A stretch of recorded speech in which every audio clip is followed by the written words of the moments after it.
All right. Well, thank you guys for coming. It actually makes me feel a lot more comfortable if I was going to be speaking to a giant room, so we can get a little more intimate today.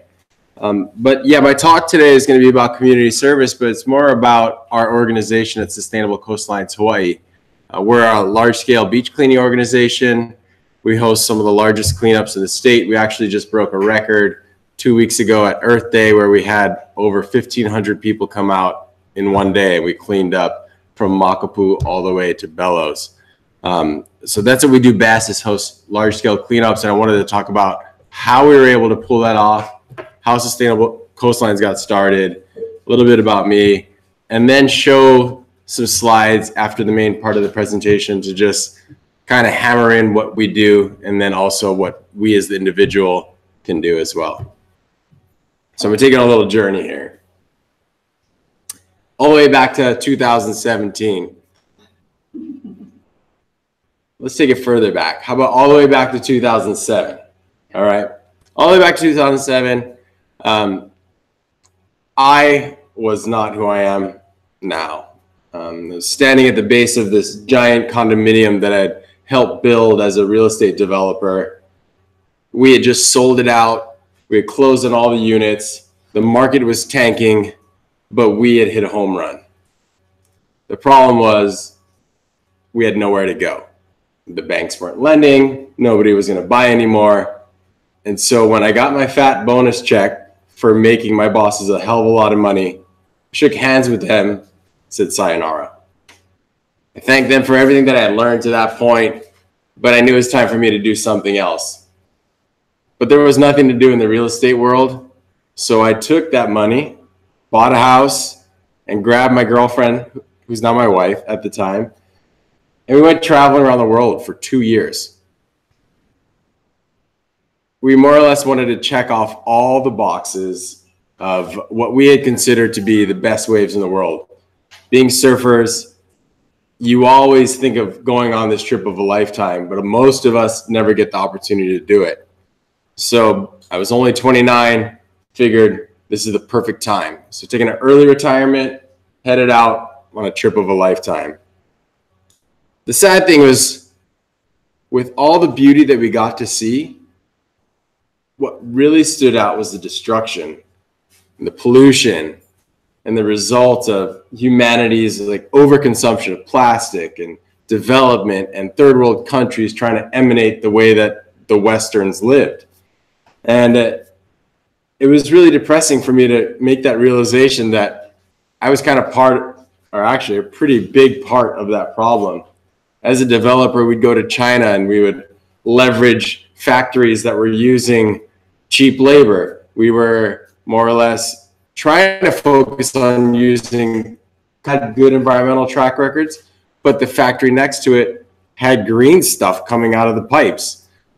So it dawned on me that going on this trip was as a result of me also kind of abusing the environment, and it didn't sit well with me. So I'm now back home 2 years later, standing on Kailua Beach. This is where I grew up. I grew up in Kailua, spent a lot of time at this place called Shore Breaks, right in the middle of Kailua Beach. So if you've got castles on one end and the boat ramp on the other, right down in the middle is Shore Breaks. I was standing there looking out at the horizon, just kind of figuring out, okay, what do I want to do? Where do I go from here? What I didn't realize was a few seconds later, something that I noticed was going to more or less set me on the track of the next 10 years and pretty much to the spot I am right now.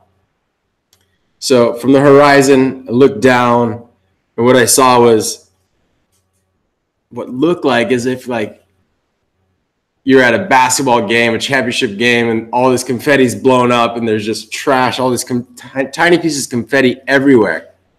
But it was plastic. There's all kinds of different tiny pieces of plastic, yellows, greens, blues, blacks, whites. And I was shocked that on Kailua Beach, which I had seen as being the most pristine beach that I grew up on, I had totally overlooked this issue of these tiny pieces of plastic pretty much washing ashore twice a day with every single high tide. It was at that point that I was like, all right, something needs to be done about this. I consider myself pretty highly educated, pretty well connected in the world. I'd been around it twice at that point. But the problem was right there on my home, on the front steps of my home, on my home beach. It was just really, really shocking. So I was like, if I didn't know about it, obviously most people don't know about it. And so it was at that point that I decided to start something. I didn't know what it was going to be yet, but what it became was Sustainable Coastlines Hawaii. So in February 2011, I had gathered about 7 other friends of mine, and we all pitched in $50 to host our first beach cleanup. Were you guys there? No. Yeah. So February 2011, we hosted our first cleanup at Makapu Beach Park, and 200 people showed up. Before then, the biggest beach cleanup I had ever heard of was like maybe 30 people. And 200 people showed up as a result of us utilizing our networks and trying to make things look sexy and fun and cool. And it worked. And it was at that point we're like, okay, we have something here. Let's keep it going. But at first, all we were doing was beach cleanups. What we didn't realize was that beach cleanups aren't the answer. Now, do me a favor and just close your eyes for a second and imagine you just got done with a long day of work and you're rolling up to your house. You get to the front door, but there is a flood coming from your front door. You fumble for your keys, you get the door open, you push up against that water, get the door open, follow that water, and you find it overflowing from your bathtub. The tap is running in, and you're like, what do I do? Now, the obvious thing would not be to run outside, grab a bucket, and bail out the bathtub. You can open your eyes now. You would simply go to the tap and turn it off. Now, for us, cleaning beaches or trying to clean the oceans is kind of like trying to bail out the bathtub with the tap still running. And a lot of the solutions that we see, like cleaning up the oceans, recycling, incineration, a lot of these things are bailing out the bathtub. And what we really need to do is focus on the tap itself. So I guess at that point, you're like, well, then why do you do beach cleanups? Well, for us, our beach cleanups are more than just you coming to clean the beach. Our goal at the end of the day is not to leave a beach spotless, but rather leave the beach cleaner completely shocked and changed because they've picked up 15 toothbrushes, 20 bottle caps, 30 plastic bags, etc. And you start recognizing that these things that we're picking up are the same things that we use in our everyday lives, or are as a result of things that we eat, like commercially fished seafood. And so it's at that point we're like, if you just use less, if you demand less, it means less will ever get the opportunity to get into the waste stream and into our oceans, into the bellies of fish or on our beaches. And that's the true solution, is in simply using less plastic and demanding less commercially fished seafood. So the trick now is, how do we get people? You got a question? Yeah, well, yeah. It's on that. So I think about that all the time, and I think, yeah, I use less plastic. I'm very aware of it. So can we stop making so much plastic? Like I mean, do we really need to make a million, bazillion forks, knives, spoons, all that, straws, all that stuff? Like, yeah. We definitely don't. And let's get to that. We'll get to that. If I don't bring it up later, remind me. So 7 years later, we've removed 350,000 pounds of trash with over 20,000 volunteers. We've convinced people to come to these cleanups because they're fun. We add live music, we add food, games for the kids, treasure hunts, and we make it a community event so that different community groups are invited to join us, sports teams, birthday parties, etc. So it's when you're at these beach cleanups, you're part of a bigger movement. It's not just you cleaning up the beach, it's you and your community cleaning up the beach. And it's people using less plastic. You go to our events and it's a plastic-free zone. Nobody has single-use plastics or tries not to. And if they do use it, it's because they don't know better yet and they're about to learn. What we do is we create festivals, not cleanups. You know, we're creating challenges instead of expectations. And more or less, we're trying to create a family versus just trying to collect emails.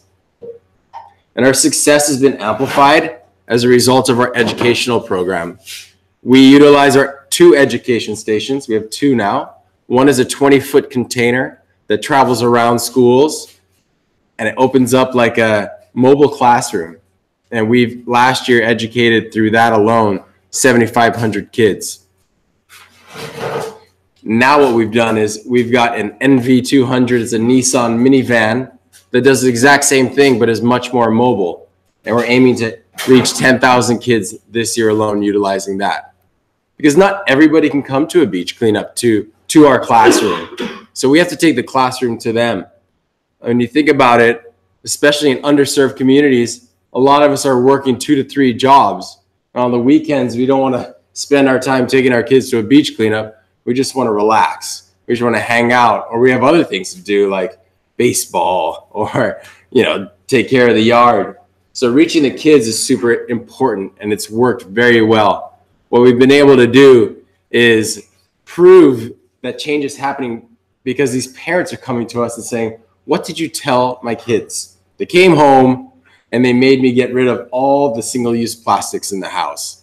So our educational program is working, and it's just another way for us to amplify our message. Also through social media, using social media like you guys do is super key to really amplify your message to reach other people so that they can share it. And then finding opportunities and problems. For us, our biggest problem in the beginning was we were hosting large cleanups, but we were left with all this waste. So we have in Hawaii, on this island, really 2 options. You either burn it or you landfill it. For ocean plastic, there's nobody recycling it. So we partnered with a company called Method. They make the cleaning products that you might have in your kitchen or your bathroom. And they started taking our ocean plastic and recycling it. So to date, we've recycled over 230,000 pounds of ocean plastic that we've collected off the beaches into things like soap bottles. That company has since been bought out as a result of the success of this ocean plastic program, and they now source their ocean plastic from somewhere else in the UK. Our ocean plastic now goes to a company called Parlay for the Oceans, who's working with companies like Corona and Adidas, making things like shoes, bottle openers, sunglasses, things like that. So what we've been able to prove is if you can recycle ocean plastic, then why aren't we recycling every single type of plastic? And in Hawaii, we definitely have a problem because we're supposedly only recycle number 1s and number 2s. There's 6 different types of plastics. What we're trying to do is prove the ability to recycle all different types of plastic other than PVC, and also hopefully try to start recycling plastic here in Hawaii. Because right now, all of it ends up having to get shipped away only to be broken down and turned into new pieces of plastic and then shipped back to us. So if we can figure out a way to do it here, that's the ultimate solution and would represent a replicable model that could be taken anywhere in the world. So when you think about it, it's 2 out of every 3 breaths that you take actually comes from the ocean. We really need to realize that our way of life right now is more or less putting our own survival at risk. So we need to lift up our oceans as an integral to our own survival and realize that Clean beaches start at home and also at the register. So at that point, I want to share some slides with you. So this is a very small cleanup of ours. This is one of our very first ones. Campbell. This is at Cuckoo Golf Course. The dirtiest section of the coastline on Oahu starts right at Marconi Road, and it goes to Cuckoo Golf Course, kind of also into Malaikahana. And it's really bad all the way down to Makapu, but it's worse all the way at the northeast corner. This was our cleanup last on April 22nd. So there's 1,500 people cleaning from Makapu all the way to Bellows, and we also had a contingent that cleaned up at the Kaneohe Marine base as well. Is that pretty dirty? It's dirty. What, the base? Yeah, it's pretty dirty. It's not dirty like this, but it's dirty. It's like it's a mix between Makapu and Kahuku, like right in between. But it all kind of depends on the currents and the swells and where the trash piles are in the gyre. So like this is Mo'omomi Beach. It doesn't usually look like this, but you get the right currents and the swells and timing, and it ends up looking like this. But we'll put about 100 people on it. We'll get it to look like this. This is the refuge. So this is James Campbell National Wildlife Refuge. There's a series of bays like this that would be like the most ideal place to take a kid for a swim. But this is what it looks like. So we'll put a bunch of people on it, turn it into that. This net. This is an interesting story. These nets are washing up all over the islands every day. They're really hard to drag out of the ocean. Yes. Yes, they're really hard to drag out of the ocean, and they're really hard to drag off of rocks like this. So the story about this was we got a distress call, more or less, about a giant net that had washed up at Black Point. Shortly later, we get contacted by DLNR. Can we do something about it? And we're like, of course we can. And they're like, we have budget. I'm like, oh, you'd pay us to take care of it? And they're like, yes. So this is the first time we actually got paid to remove debris from the coastline. And it was just ironic, the fact that these things are washing up all over the state and on the east side almost every day. But the moment it washes up in front of millionaires' houses, we get a call. And all of a sudden, the state has money to take care of it. And I think one of the most troubling but eye-opening aspects of this whole project was we were having to remove this net, take it to the road, put it in a truck, take it to the incinerator.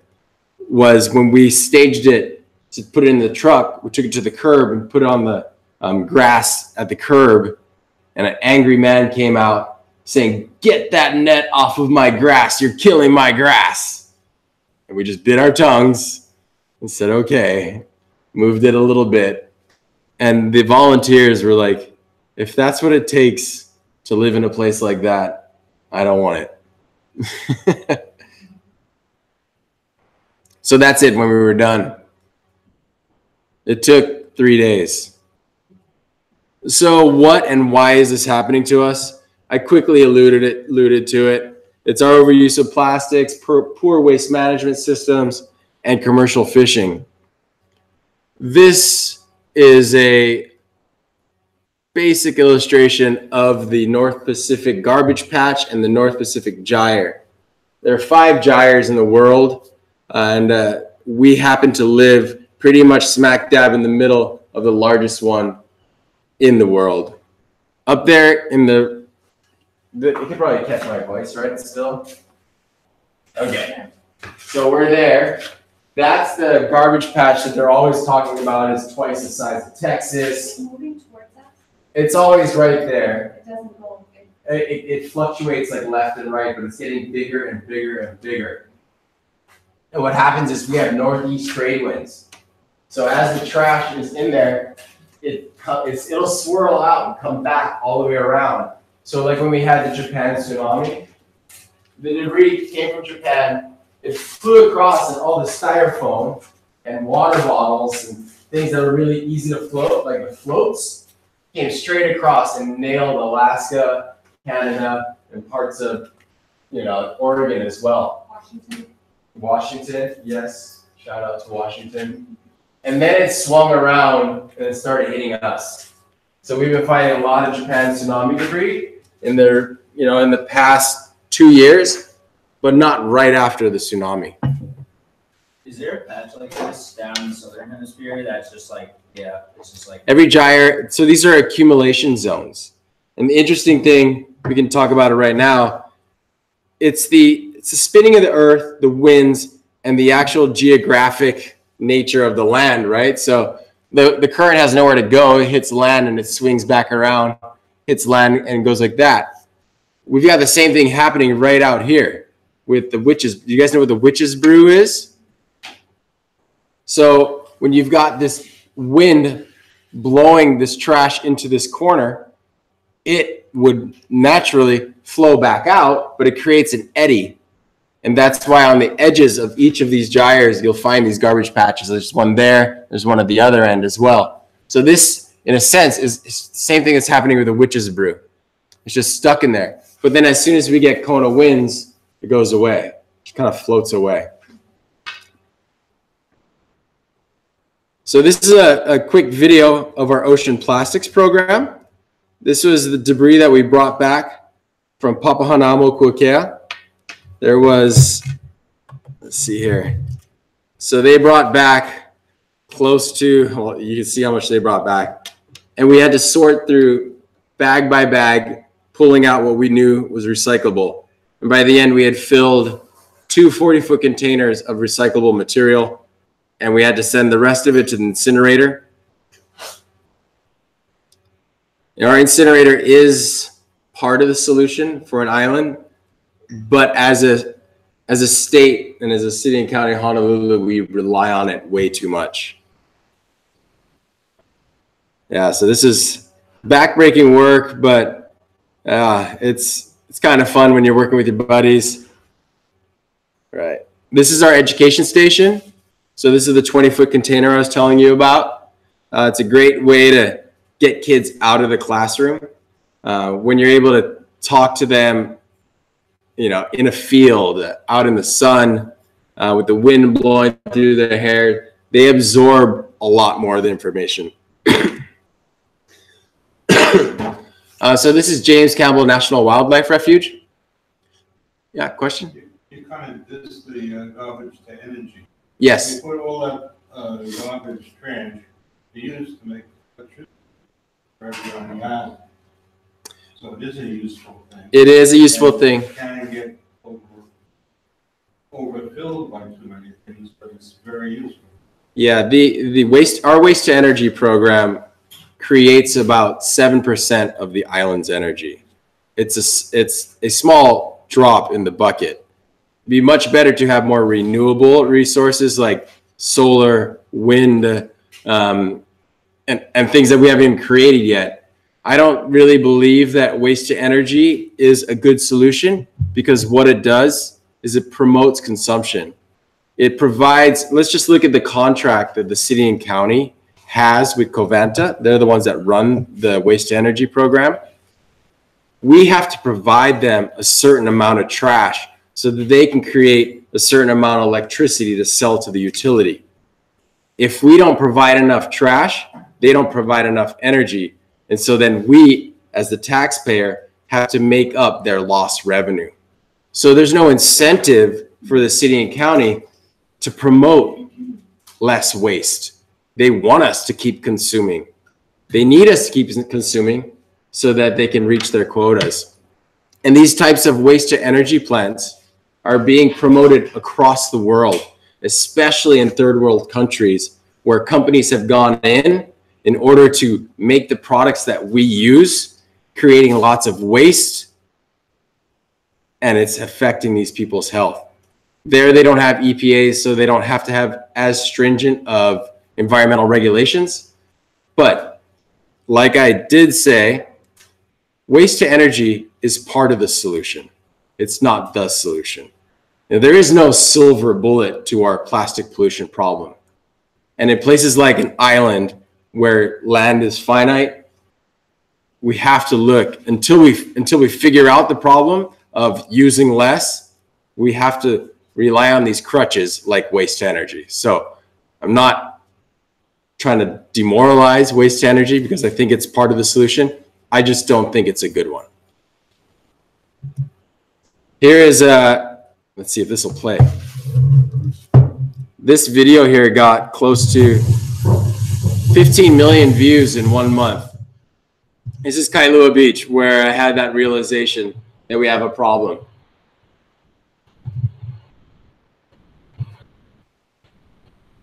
Just one bucket of sand.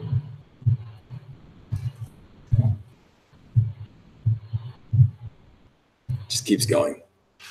All right, and this is on Monday. I got the opportunity to dive out here at the Witch's Brew. I went to go take Kimmy Warner, pretty famous free diver, to go experience it and show her how bad the situation is. We went to the Witch's Brew, and then we went up to the James Campbell National Wildlife Refuge. I wanted her to see it in the water, and then also on land. Let's see if this will play here. It's just a quick little video, just a teaser. What you don't really see is you can kind of see that what looks like snow, that's all plastic. And I was hoping they're going to send me another video, but they want to save it. They're actually creating a documentary that's going to be available here in about 2 months, talking about this issue, and it's going all throughout the surf community and the dive community to raise awareness about plastic pollution.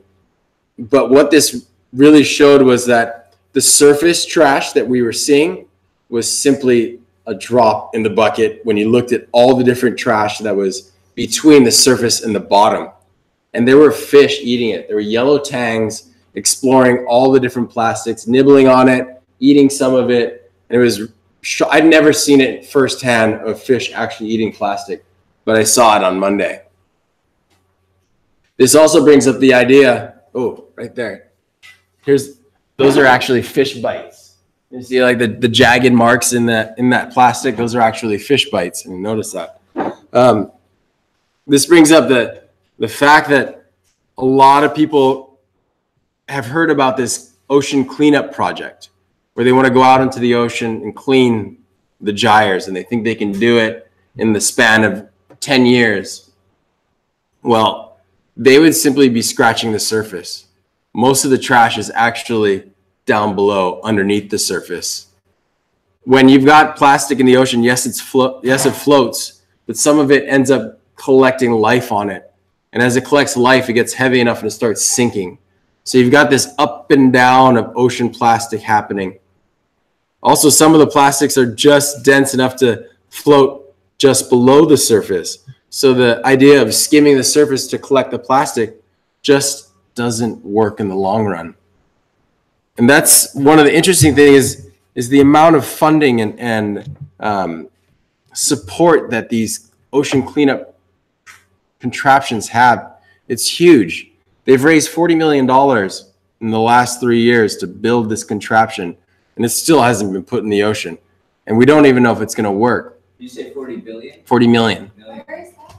Right now it's in Alameda, California, but it started in the Netherlands by a really bright young kid named Boyan Slat. Should definitely take a look at it. It's definitely worth learning about. But from our standpoint, it's another one of those contraptions that more or less promote consumption. And when you look at the funding that the kid has gotten, you'll see that it's from corporations that are going to be able to use supporting this project as an excuse to continue the status quo. Yes, the solution is using less plastic, but it's also more about creating what's called a circular economy, where the things that we use when we're done with them go back into the economy to be used again.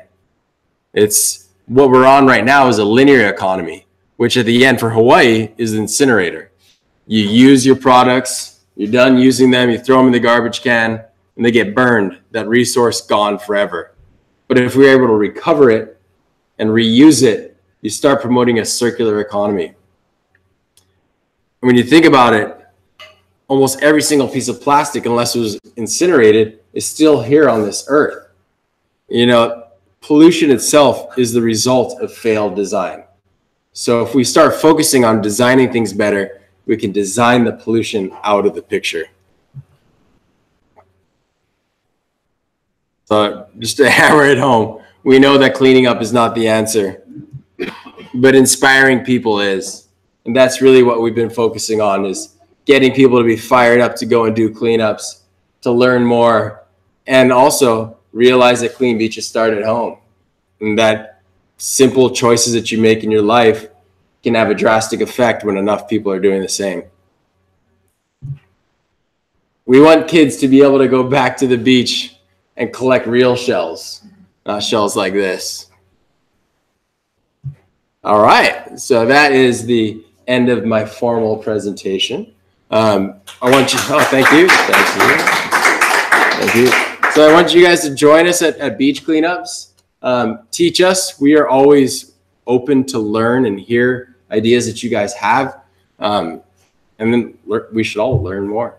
Keep doing it. So I would love to answer some questions. I'm going to start with hers from the presentation.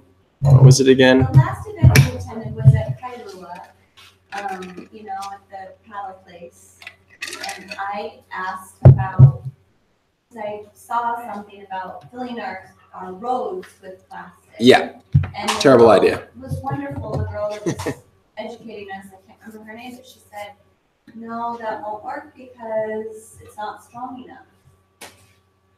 The issue with putting plastics in our roads is you see what happens to roads. They start breaking down, and there happen to be storm drains on these roads.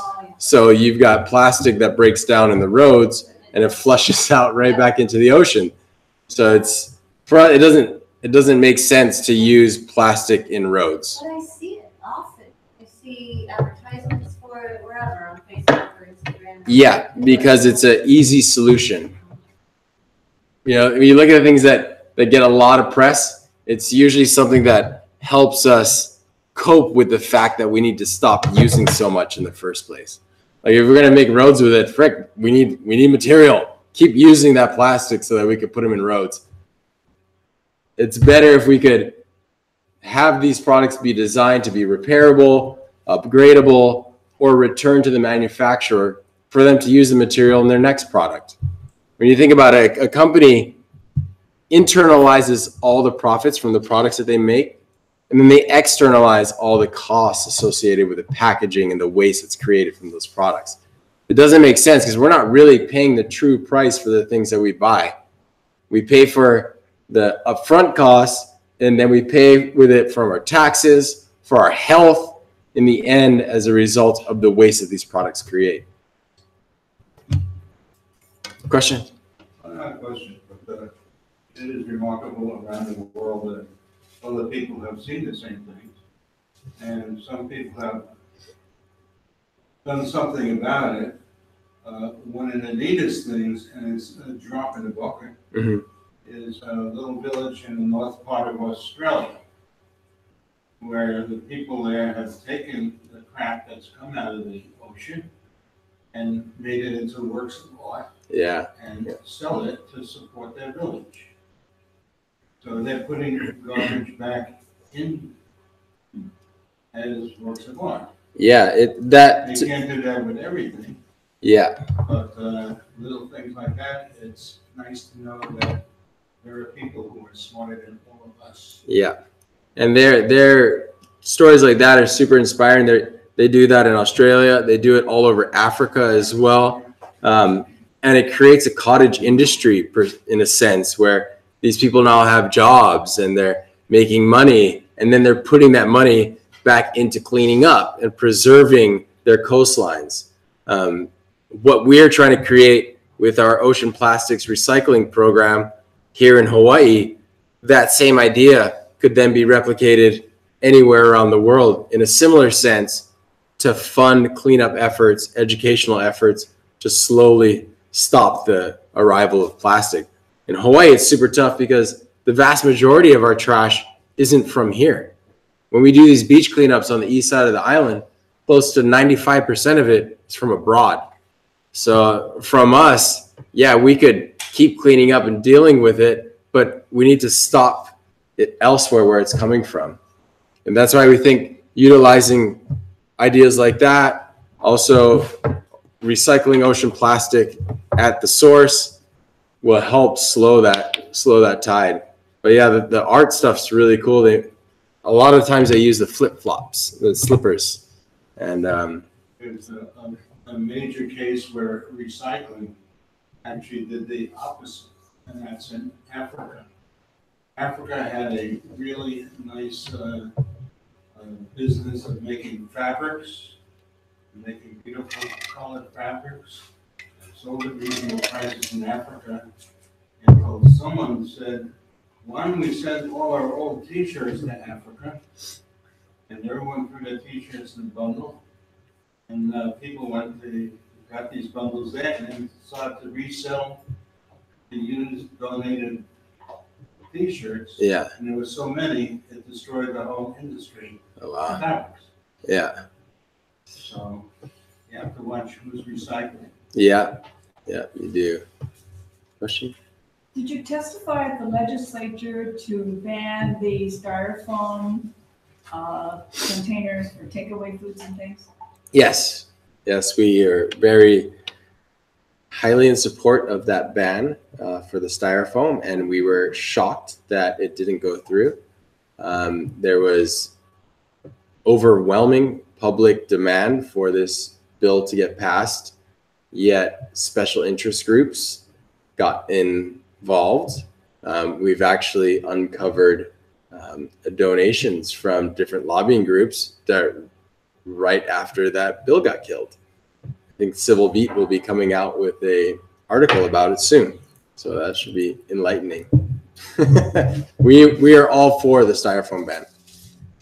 So going to that question, I mean, obviously, if you want to stop all of this, it's getting the big corporations Yeah. to stop producing all this plastic, which you need lobbying power for. Which, I mean, I think Surfline has lobbying power. Surfrider. Surfrider, Yeah. Is that something you guys have thought about doing? Yeah. We collaborate with Surfrider a lot. We leave the lobbying to them Yeah. because our strength is large scale cleanups. Mhm. So we have them at our cleanups in order to spread the message of Yeah. what they're working on at the moment. Lobbying is super important. It's just very frustrating that Surfrider, when they have to go up against the American Chemistry Council, is dwarfed, very much so. They have, this law regarding Citizens United, where corporations are allowed to donate undisclosed amounts of money to political campaigns. When you're talking about plastics made out of oil. So one of the biggest lobbying groups in the entire world is the oil industry. So anytime you want to limit the amount of plastics that are being made, styrofoam being a plastic, it's expanded polystyrene, you end up getting legitimate, real big lobbying arms fighting against you. The plastic bag ban took years for us to pass, and it's still not strong enough. Even the styrofoam ban still had loopholes. All of these bills have loopholes or are watered down as a result of lobbying groups, because you're curbing the amount of plastic they get to make, which means you're curbing the amount of oil they get to sell. Do you ever see? Well, that's the fundamental information that those of us who don't understand and are not sophisticated need. Where does plastic come from if it's not recycled? Yeah. And you're saying the oil in? Yeah. So when you refine oil or liquid natural gas, one of the things that comes off of it are they're called monomers that are created as tiny little nurdles. It's at first it was a waste, but then they realized that they could make stuff out of it. And now it's one of the biggest industries in the world. They make plastic from oil, like plastics made out of oil or liquid natural gas. So when you refine it, you get the diesel, but you also get little plastic pellets called nurdles, and they're all over our beaches. They've never even become the plastic product. They've escaped the waste management systems of a factory, or they were in containers and spilled overboard. But in Kailua, in one 2-foot by 2-foot section, we found up to 530 nurdles. And this hasn't even become plastic yet. So yeah, plastic comes from oil. Do you ever see a big win, like going up against these big oil companies? Like, how are you supposed to beat someone like that that's in that high power? The easiest way to beat them is to repeal Citizens United, so that you can limit the amount of money that corporations can contribute to political campaigns. That's not going to happen anytime soon. We kind of got close a little bit when Bernie Sanders was running, because that was one of the main things he wanted to do. But it's going to take a progressive leader that puts the people before profit, that puts, they're realizing that what they're in it for is not for themselves, but it's like being a politician should be like it's a community service, not a career. Like you're in it to help the community and the country, not to deepen your pockets, make you rich. And that's what we need. That'd be the easiest way. Yeah. Now let's talk about on a shorter time span. It's these small bands. It's things like the ocean-friendly restaurants that are popping up all over the town. All these different restaurants are committing to not waiting for these bans to happen. They're taking steps now, and they're more or less not handing out any single-use plastics. They're only giving you a straw if you really need it. They won't give you your to-go-ware in a plastic bag or styrofoam. And those are big wins in our mind. It's the adoption of people having ocean-friendly restaurants. Somebody's starting ocean-friendly offices for the government. So they're going to try to start having a stamp or a sign on the front of the doors of the politicians that have said no to single-use plastics. So I think those are big wins in our mind. And in the meantime, it's us making more choices to support companies that aren't creating a bunch of single-use plastics and are creating value, things that are repairable, things that can be recycled very easily. So I was thinking about that also. How do you convince someone that makes less than minimum wage and has 3 kids? That water bottle is $40. Yeah. Reef sunscreen is expensive. Yeah. I feel like most people in this room are probably fortunate enough where they can afford those things, but like, how do you approach that consumer, which is most of America? And that is definitely a very difficult part for us to be able to convince them. Well, how do people drink water before you could go to Costco and buy a whole shopping cart full of plastic water? So what we do is we show them that it can save them money. That's like you either get people they don't like seeing the dead animals being choked on plastic. They don't like dirty beaches. They don't want it hurting their health. Or if I were to switch to be environmentally friendly, it would cost me too much money. You show them how buying bottled water, a bottle of water actually costs more than its equivalent in gas.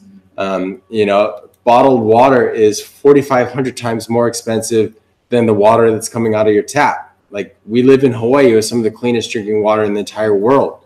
There's no need to be buying imported water from Fiji or California, or even the bottled water from here, because it's coming from the same source that our tap water is coming from. From other things that are plastic, creating like toothbrushes. The bamboo toothbrushes are now almost the same price as a plastic one. Dental floss. Those dental floss. They have a metal one, and it's $20. Yeah, or you could just get a spool, and it's And that's plastic too. not all of them. They do have some options now, but they cost more. But buying in bulk, It's not flossy. you need to floss. Definitely floss. It's very important. But trying to show them where they can save money. That's how we convince them. What about, can you go to the store stores, like, go to Costco, go to Mom's, like, Yeah. talk with the people that make the orders. Is that happening? Are people What? trying to- No, because what it comes down to is they look at what's been bought and they're gonna buy more of that. Like one person talking to them, they'll take a note of it, but it's in the end when they look at their Excel spreadsheet and what's been selling, they're gonna order more of that. So that's why it's a collective movement that needs to happen where we just stop demanding things like bottled water or single-use plastics from Costco. So yeah, it's Plastics, yeah. all that stuff. But have you noticed, whenever did you get a bag to take your things home from Costco?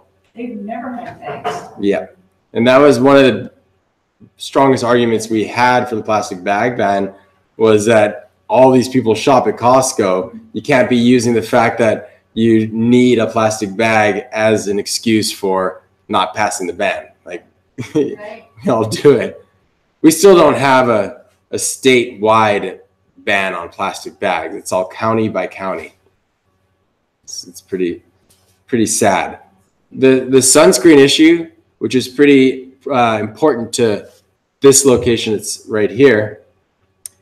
We've got a lot of chemicals, primarily oxybenzone, that are killing our reefs. And we have, how many tourists a day? 3,000? 3,000 tourists plus going into the waters here. Probably 90% of them have, probably 99% of them have toxic sunscreens on them that are killing that reef. So we were talking about this last night or 2 nights ago. Why not go to the airlines and be like, you guys need to be required to play this video on the plane about plastics in your hotel and reef safe sunscreen in Hawaii. So Because I'm sure- are you from Hawaiian Airlines? Because No, it sounds like I you're wish. plugging. I wish. So Hawaiian Airlines just started doing that with reef-friendly sunscreen. They are giving out samples of reef-friendly sunscreen and having it for sale on the planes for every plane that's coming in from the mainland or foreign countries. Is that in plastic though? No, it's in like a satchel, like a paper satchel. It's really cool. And then the tins that they sell, it's aluminum, so that's recyclable, or you can send it back to them and they'll reuse it. Those little cups of water. Yeah, that's the next step, right? Like we have to give Hawaiian Airlines a little bit of kudos and show them how great it was to be good for the environment, and now take it to the next level of getting them to tackle the cups and the plastic and everything wrapped in plastic. They go through a lot and they know they do. But right now they don't really have the wherewithal to tackle that. They've taken the reef-friendly sunscreen as their environmental initiative for the year. But hopefully next year we can maybe tackle one thing like the cup. Let us reuse the cup, or I bring these. And Yeah. Some Yeah. airline attendants are fine Yeah. pouring water into my thing, but some just do not want to. When I bring mine up here, she just gives me the whole bottle. She's like, I like this. just take it. I've found airlines that don't fill in that. Yeah. Yeah. Go ahead. One of the things the airlines could do, but they don't do, is make sure that their hot drinking water on board is drinkable. Yeah. I wouldn't They put no effort into making that something that you will flinch from. Yeah. And they could do that, and then they could do away with all the bottled water on the plane. Yeah. Yeah, that's a good Show point. people that there are things you can do. Yeah. So if you want to get rid of bottled water on a plane, you gotta get them to work on water storage system. Yeah, that's a good point. When it comes down to it, for those airlines, it's cost. And so if you can figure out how to save them money, that's the golden ticket right there. Yeah, but they get a lot, if they did it right, they get a lot of advertising. And they might save money. You know, they have no waste to deal with. All those plastic bottles and all that trash that they create, that's money, you know? So, yeah. Any other questions? Oh, so the sunscreen thing. So that has passed. It doesn't go in. It hasn't been signed by the governor yet. Yes, it's not been signed yet. But it doesn't go into effect until 2021. and they made a rule that the counties can't preempt it. And it only banned 2 ingredients. There's another 6 that are just as bad, but the research hasn't been finalized, so they weren't able to ban those as well. So we still have a long road to go down, and when it comes to sunscreen. But in the meantime, focusing on using sunscreens that are utilizing zinc, not nano zinc, just regular zinc oxide, or mineral-based sunscreens like titanium. Those are the way to go. Even better, a rash guard, a hat, and just a little bit of your reef-friendly sunscreen. How dead are the reefs? They like 50% dead? I couldn't tell you how dead they are. I do remember being a kid and seeing a lot more fish out there than I see out there now. But that might just be the thousands of people that have been coming here, or maybe it was because back in the day we got to give them peas. Any other questions? Oh, actually, you talk about that giant. Yeah. That's only been around for about 5 years. The Witch's Brew? Yeah. It used to be really clean over there. Yeah. And then things started accumulating. But you had the main jars on there, but there are other jars all around the place that you don't hear about. Yeah. There's a big jar up the coast of the Big Island. I think there's one on Oahu too. Yeah. And that's accumulated stuff, and occasionally they get sick. But you don't hear about that in the newspaper. No. Because it's bad for tourism. Does the state of Hawaii have there's obviously, the nonprofit cleanups. Does the state of Hawaii put any funding into cleaning up the beaches or going out to the ocean and getting bigger pieces of plastic out of the ocean? I'd say kinda, a little bit, not much, very little, but they do what they can. They do not put a lot of funding towards cleaning up. You can see that in our parks. You can see that on our beaches. Yeah, they have a lot to deal with, homeless situation as well. But there definitely should be a lot more invested or in supporting organizations like ours, because we're the ones that keep the beaches clean so that the tourists can come and enjoy what they think is Hawaii. Because in reality, if we didn't go and clean it up, we'd probably start losing a lot of tourism dollars. Does a plastic cup like this cost less than one, let's say, made from paper? Yes, that's one of the biggest problems. Plastic is extremely cheap. But if you had a reusable cup that you used a couple thousand times, that's way cheaper. But in situations like this, you're talking about cheaper being that was maybe a penny, and a paper cup is maybe 2 cents. So it's twice as expensive, but it's still only a penny more. But when you multiply it over millions and millions, you're talking about real money. That's the problem. Plastic is so darn cheap. But if oil starts skyrocketing and going up higher, then those will get a lot more expensive. It is going to, right? Yeah. Happened. I filled up today, it was way more than usual. Yep. $80 to fill my. Wow. What happened? Oh. We pulled out of the Iran deal. Yeah, we don't want to do Yeah. Yeah,